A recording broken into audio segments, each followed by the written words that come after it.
মানে ইয়াৰ ক্ষমতাৰ বৃদ্ধিৰ কাৰণে সেইটো ইতিমধ্যে ষ্টেট গভৰ্ণমেণ্টে আমি যিধৰণে বিচাৰিছোঁ সেইটো প্ৰপ'জেল অলৰেডি চেণ্ট্ৰেল গভৰ্ণমেণ্টক দি দিছে আৰু চেণ্ট্ৰেল গভৰ্ণমেণ্টেও খুব সোনকালে আলোচনা আৰম্ভ কৰাৰ প্ৰতিশ্ৰুতি দিছে।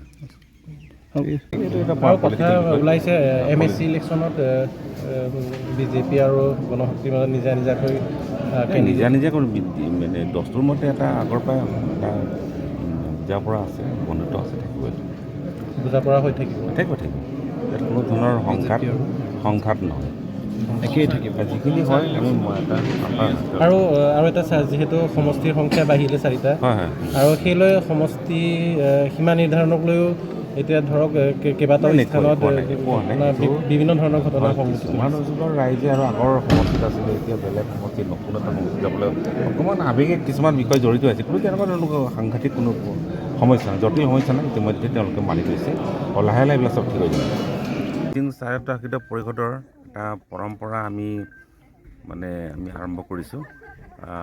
এইটো হৈছে আমাৰ 23 চনৰ পৰা 2023 চনত আমি আমাৰ সাধাৰণ পৰিষদৰ ভাৱে বাহিৰত কৰোঁ, তাৰমানে জেনেৰেলি আমি হেডকোৱাৰ্টাৰতে কৰোঁ, কেপিটেল কৰোঁ, কিন্তু আমি প্ৰতি বছৰৰ প্ৰথম সাধাৰণ পৰিষদৰ বৈঠকটো আমি বাহিৰত কৰোঁ।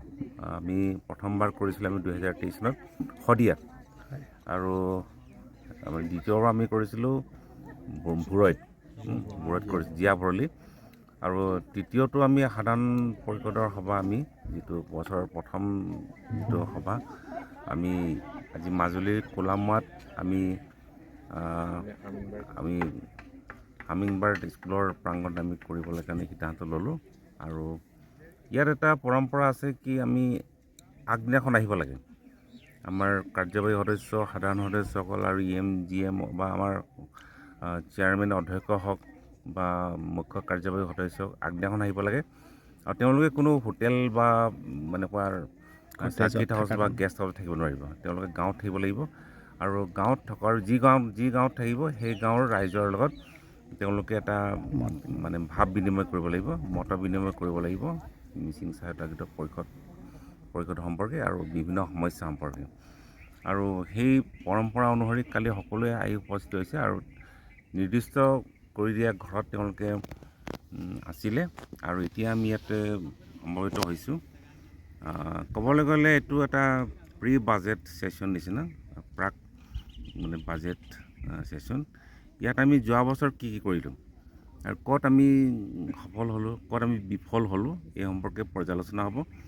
আৰু যিটো আহি থকা যিটো আমাৰ বিত্তীয় বৰ্ষ আছে 2025 আৰু 26, এই সম্পৰ্কে আমি কি কৰিম আৰু এই সম্পৰ্কে আলোচনা কৰা হ'ব।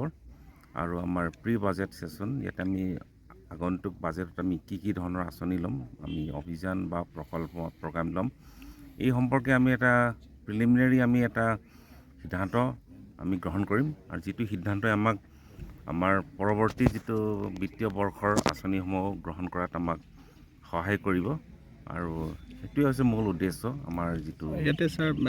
এনেই সাধাৰণতে ৰাজ্য চৰকাৰ যিবিলাক কেবিনেট জিলাই অনুষ্ঠিত হয়, তেতিয়া সেই জিলাখনৰ বিশেষ পেকেজ লৈ তেওঁলোকে কেবিনেট বৈঠক অনুষ্ঠিত কৰে, ঠিক তেনেকৈ পৰিষদৰ মিচিং স্বায়ত্তশাসিত পৰিষদৰ প্ৰি বাজেট হয়তো প্ৰি বাজেট আমি আলোচনা কৰিম, এতিয়ালৈকে আলোচনা কৰা নাই। আৰু এইটো নহয় যে আমি মাজুলীত কৰিছোঁ কাৰণে যে আমি মাজুলীত বিশেষ ল'ম, এইটো কথা নহয়। আমি আমাৰ কথাটো বেলেগ আৰু ৰাজ্য চৰকাৰৰ বেলেগ কথা। নিশ্চিতভাৱে আমি কিছুমান বিশেষ আমি ল'ম, এইটো আমি এই সম্পৰ্কে আলোচনা কৰিম, তাৰপিছত আমি সিদ্ধান্ত গ্ৰহণ কৰিম। আৰু বাকী অঞ্চলৰ কথাও চিন্তা কৰিব লাগিব, কাৰণ এইটো কেবিনেট নহয়, এইটো কেবিনেট হ'লে বেলেগ কথা, এইটো হৈছে সাধাৰণ পৰিষদ। তো সাধাৰণ পৰিষদে সমগ্ৰ মিচিং স্বায়ত্তশাসিত পৰিষদৰ এলেকাৰ কথা পাতিব লাগিব। কেবিনেট হ'লে কেবিনেটত বিশেষ আলোচনা কৰা হয়, তো আমি নিশ্চিতভাৱে এই বিষয়ে আমি চিন্তা কৰিম। আচ্ছা, যিহেতুকে 25-26 বিত্তীয় বৰ্ষৰ মানে স্কিম হেৰি কৰা হ'ব, আলোচনা হ'ব, ইয়াতে এনে প্ৰধানত কিবা এনেকুৱা এই ৰাইজক সম্পৰ্কত মেছেজ আমি দিব কিছু পৰাকৈ স্থায়ী আমি আঁচনি গ্ৰহণ কৰাত আমি বেছি গুৰুত্ব দিম, যিবিলাক স্থায়ী হ'ব। আমি জেনেৰেলি আমি সৰু সুৰা স্কিমবিলাকত গুৰুত্ব দিছোঁ, কিন্তু এইবাৰ আমি অলপ মানে ছিগনেচাৰ স্কিম যিটো স্বাক্ষৰ আঁচনি আমি গ্ৰহণ কৰিম, প্ৰগ্ৰামো গ্ৰহণ কৰিব পাৰোঁ। সেইটোৱে মূল বিষয় ইয়াত আলোচনা।